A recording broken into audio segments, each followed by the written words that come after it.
So gymnast Gabby Douglas won the gold. Now she's a household name. Legendary gymnast Mary Lou Retton really knows all too well what that's like. And she just told Oprah the moment she won the gold back in 1984, her life changed in an instant. Let's watch that. The phone was calling off the hook. I was traveling the world not to compete anymore, but to do commercials and do speaking engagements and do, cameo spots in movies. And I was having the time of my life.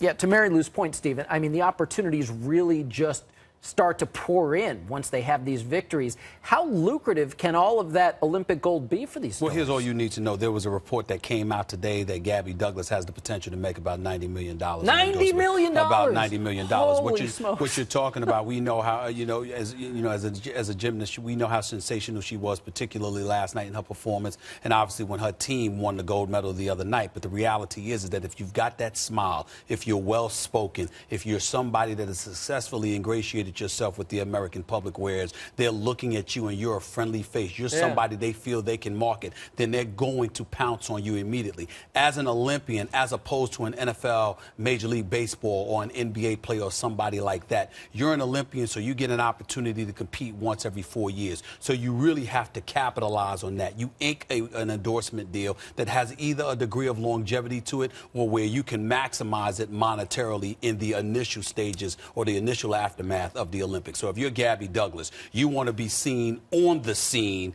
almost instantly once the Olympics are over, because you're still fresh in the minds of the American and the viewing public. That's what you want to do. And if you can ink a multitude of endorsement deals at that time, then it's something that can carry over. In my opinion, you make sure you're seen immediately after the Olympics and obviously periodically over the next 4 years. And then as the Olympics are approaching again in 2016, you make sure that whatever endorsement deal you sign now is something that will be able to put you in that position at that time where you're seen around then. And I would say, it seems to me from what you're saying, that the Olympics really transcend other sports, because it's really all American in a way. It's patriotism. That everything else is. Listen, I'm a basketball guy. I don't watch gymnastics. Never.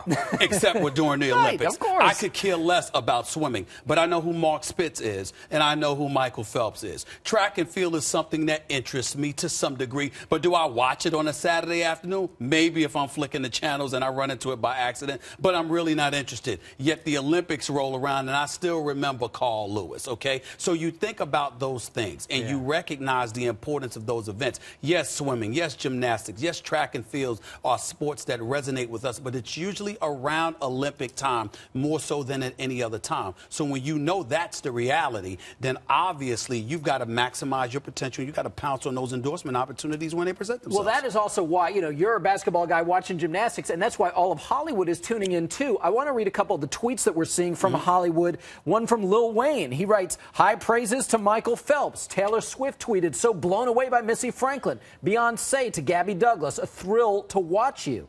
How tough will it be for these stars to hold on to their newfound star power if they don't get deals and get out there right away? Well, it's always tough to hold on to it, but remember, it's how you lose the star power that counts, because you can monetize yourself. You can really maximize the potential if you act correctly. Again, you've got to look good. You have to speak well, and you have to make sure that you stay out of the news for all the wrong reasons. You don't want anything that's going to cast aspersions on your reputation, the name that you've built for yourself, because Madison Avenue's attraction to you in large part is due to the image that you create. Gabby Douglas, when we look at her, we not just see a 16-year-old girl, we see somebody with a magnificent smile that America wants to welcome into their home. It's perfect. We'll leave it there. Stephen A. Smith, great insight. Thank you so much. It's great to see you. Make sure you catch Stephen weekdays on First Take on ESPN2 and afternoons on ESPN Radio 98.7 FM.